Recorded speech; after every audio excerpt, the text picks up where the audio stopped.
Over half of the comic creators who successfully funded their projects in 2020 circled back to launch another project within just a year of their previous one. Traditional publishing routes, with their longer timelines and various gatekeepers, can't match this level of interaction or speed to market.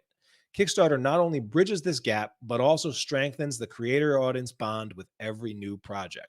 This is something that is a big part of the special sauce about why comics have far and away the most repeat project launchers.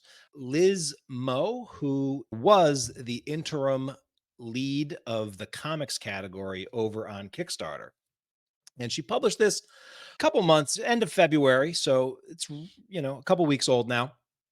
But and this was on the Kickstarter blog. But what she did, she took a sort of holistic review of the comics category on Kickstarter to try to analyze some trends. And we are trend watchers on the Comics Launch podcast. And so I was definitely interested to see some of the trends that Liz highlighted. And so the first thing she did, which is always a good thing, is just set the context of where comics landed in 2023. One thing to note, and I believe this is the first time that this ever happened, there were $2 million plus projects that launched in 2023. And I don't think that that's ever happened before. Kickstarter did have a new top most funded project in the comics project in history, which was the Good Omens graphic novel that the Terry Pratchett estate launched for the very popular, I believe it's a Amazon Prime show based on the graphic novel that Terry Pratchett and Neil Gaiman and Colleen Doran put together. And this campaign raised over 3 million, 36,000 backers. So I'm quite sure that this was not only the most backed in terms of backer count, but most highest funded comic project ever in 2023. Also, by the numbers, the number 2 project and the other one that was made that also made over $1 million was The Expanse Continues. And this was a Boom Studios project. And The Expanse, also a popular Amazon Prime, I believe, show and this is an interesting thing where the show ended, I believe, after 5 seasons. It's a very good show. Takes a little bit to get into it. I found that it was a slog to get through the first 4 episodes, not because it wasn't interesting, but because they kept killing off characters. And it was like, who is even gonna who am I even following on this show? But once by episode 5 of season 1 of The Expanse, they sort of locked down, okay, this is what the story is, and this is who it's really about. Once they got there, I was all in. And what a show. And if you're a sci-fi fan and you like sort of heady physics and real world physics and a real what if counterfactual post future world style thing, definitely recommend The Expanse. But what was cool about this project, and I think why it did so well, is it's not just hey, this is a graphic novelization. This is hey, here is what happens. This is basically season 6 of the Expanse, which is a very popular show. And I think, was it Boom or one of the other publishers had success doing that with some other franchises like Buffy in the past. And so that's definitely something that works and did extremely well on Kickstarter. The number 3 project wasn't a comic project. Actually, it was the latest launch from the Etherton brothers, who do the How to Think When You Draw series, which is again wildly popular series, and that one raised 800,000 plus. And then Boom Studios, man, Boom. I think I talked to Ross Ritchie a few years back before they even got into the crowdfunding game, but they've gone on to just do work on Kickstarter and make Kickstarter a huge part of what they did. So The Expanse, Power Rangers 30th anniversary, Jim Henson's Labyrinth, Mighty Morphin Power Rangers. Those are 4 of the top 10 all Boom Studios projects. Also represented in the top 10 was two projects by Brian Pulido. both Lady Death projects that raised one that raised over 500,000, one that raised 422,000. There was the Megalith project. I think that was that a bad idea? What was that? Yeah, from Bad Idea. So this was a big project with just interesting marketing, interesting angles and hooks. I'm not going to get into it right now, but that did quite well at 393,000. And then Thorn, the complete proto bone college strips from 1982 to 1986 raised over $300,000. That's like Jeff Smith of Bone fame. So that was the top 10. Again, top 10, if it's a top 10 project on Kickstarter for the year, and there are between 200 and 300 projects launching at any given time on Kickstarter. These are like, the 1% of 1%, the top 1% of 1% projects. So not necessarily a great indicator of the health of the overall platform, but they are interested to look at. And this was a very strong top 10 for 2023.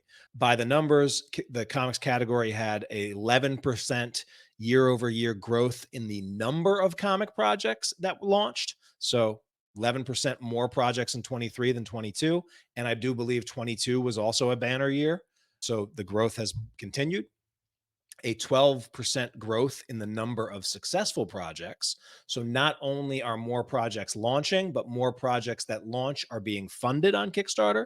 And again, this is something that is pretty much a comic book centric trend. The comics category is an outlier on Kickstarter regarding this. And then a 31% year over year growth in dollars pledged to comics projects. So that really is a big outlier.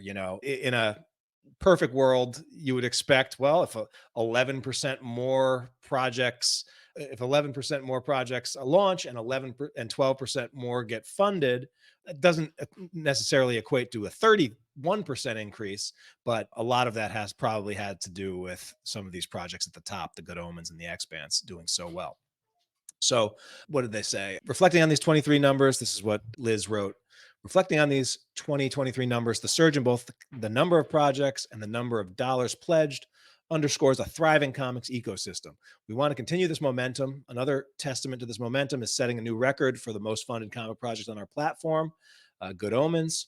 The fact that we're still seeing creators reach new heights through crowdfunding almost 15 years into our company journey shows the enduring value and new opportunity Kickstarter still offers to creators in the comics category and beyond. And so that is a great message. You have not missed the boat. If you are someone who's still yet to launch that first campaign, the waters over there, despite the negativity that you hear, it is still a very, very attractive and a very, very welcoming platform for creators and new voices and for projects and for success. Another one of their trends that they noticed was elevated craftsmanship. In 2023, we saw a wide range of visually stunning comics projects. Creators are going the extra mile to ensure that their work stands out in a crowded market, featuring hand-painted illustrations, commissioning multiple illustrators to work on a single project, and utilizing the latest technology and techniques to produce works of the highest quality. And they called out one of the Boom projects, the Boom Mighty Morphin Studio projects. They said with Boom, not only rewriting the present and the future of characters, but also designing stunning retro trading cards, new illustrations, enamel pins enhanced by augmented reality, a custom collectible pink metal box that backers could use to store their comics. That extra touch makes comic books feel more special, which has only added to their appeal. And they shouted out a few other projects that they thought did a really good job of sort of elevating the craftsmanship. They also, which is in alignment with Kickstarter's overall mission statement, is calling out inclusive narratives as an ongoing trend. Liz wrote, from queer superheroes to a utopia of African-American warriors, comic book creators are putting the spotlight on communities that haven't always been represented in mainstream storytelling. This is not a brand new trend, but is definitely a growing trend and definitely worth talking about. All right. And so I think this is definitely something that Kickstarter wants to be their brand, right? Inclusive narratives, a platform for all, a platform where diverse creators and diverse voices and underrepresented voices can still find success. And I believe you will find, if you are a creator in that category, while you might have not have some of the advantages that some of the projects out there that are clearly going for a well-established market, such as like the not safe for work sexy cover stuff, or the Cthulhu stuff, Lovecraft stuff, or just a supernatural horror, if you are doing something that is for an underserved community, underserved resource, the chances that Kickstarter is going to give you a little bit of extra push, as long as you're doing it at a high level, goes through the roof, because that's well in alignment with their whole mission. Kickstarter also says Kickstarter is a home for creators of all sizes, and they noticed that more publishers, both mainstream and indie, big and small, are exploring crowdfunding. And this was a trend that I believe I called out on a prediction episode a few years back, or at least a year ago. I can't remember when. Time is a flat circle, as Russell Nolte would tell you. And yeah, I can't remember exactly when got into that. But this is definitely something we're seeing. I mean, the success of Boom, I think, has been noticed by just about every publisher out there. And so it's definitely something that's on the minds of the big publishers out there. So they said, when these larger players enter the crowdfunding scene, they don't come alone. They bring their substantial fan bases with them, creating a halo effect that benefits the entire creator community on Kickstarter. Our research shows that when a big project runs on Kickstarter, the amount of money going to their other projects increases too. For example, Good Omens, our new record holder for the highest funded comic book project ever, attracted almost 10,000 first-time backers. So far, some of those backers have pledged almost 800 other projects on Kickstarter. So that's cool, right? And this is the hope. This is the hope that we indies have, is that these big projects aren't just going to come in and cannibalize the market for us, but they actually expand the pool of backers, and that once you back one Kickstarter project, the likelihood that you will back a future project go way up, even if it's not from the creator that brought you in the first place. Liz wrote, on the other end of the spectrum, indie publishers operate on razor-thin margins.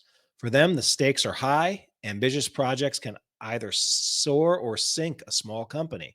Crowdfunding offers a lifeline, allowing these creators to secure funding upfront, gauge interest, and accurately plan their production runs without risking their financial stability. It's a safety net that enables creativity to flourish, even in a landscape where every dollar counts. In essence, Kickstarter is more than a funding mechanism. It's a community building tool that fosters collaboration, innovation, and support across the creative spectrum. Whether you're a publishing titan or a small indie team, crowdfunding platforms offer space to dream big, with the community's backing, making those dreams a reality. So, yeah, I mean, that's kind of Kickstarter's, what they cite as their value proposition, right? And so, rah rah, go everyone. This is what's really cool, though. They call this the boomerang effect. We've probably called it other things on this show, but another longstanding trend that continued in 2023 is the remarkable return rate of comic creators. Over half of the comic creators who successfully funded their projects in 2020 circled back to launch another project within just a year of their previous one. So this pattern highlights a significant advantage of crowdfunding: the ability to publish more frequently and maintain a direct, ongoing relationship with your audience. Traditional publishing routes, with their longer timelines and various gatekeepers, can't match this level of interaction or speed to market. Kickstarter not only bridges this gap, but also strengthens the creator-audience bond with every new project. So again, this is something that is a big part of the special sauce about why comics are an outlier. It's that we have far and away the most repeat project launchers versus any other creator or category of creator. And so that's a big part of it, this is also why I've been, preaching since the very beginning of this show, that it's not necessarily about what your first launch does. And in fact, sometimes getting just that first successful, super small launch under your belt is maybe just what you need to keep getting a successful stack of win after win after win going. And because it's not just about the next launch, if you do this right, this will be a platform that will be welcoming to you, and it's a platform that you can grow on over time. Liz wrote, moreover, we're committed to enhancing this connection. We provide creators with insights into where their backers are coming from and create pathways for continued engagement after a campaign ends. This direct line of communications allows for creators to effectively market their projects and ensure loyal following is always ready and waiting for the next launch. All right. So no announcements about any specific things that they're adding or doing to enhance that. That's sort of an ongoing longer trend, but it's one that I'm glad to see is continued to thrive.